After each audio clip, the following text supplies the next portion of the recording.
1 минутта негативті эмоциядан арылуға көмектесетін НЛП техникасы. Мен Меруерт Тимурқызы, НЛП практик, парақшама жазылыңыз. Бұл НЛП-да көптік диссоциация техникасы деп аталынады. Ол сіздегі қазіргі негативті жағдай болсын, негативті эмоция болсын, одан тез арылудың жолын көрсетеді. Ол үшін тіке тұрасыз, сол сіздің негативті эмоцияңызды өзіңіздің денеңізде тұрған бір ауыр киім сияқты елестетуіңіз керек, сезінуіңіз керек.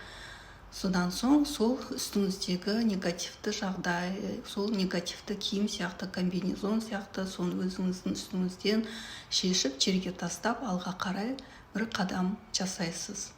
Егер тағы да сезініп жатсаңыз, сол негативті эмоция, негативті киім түрінде өзіңізден комбинезон сияқты шешіп тастап, алға қарай тағы да жылжисыз.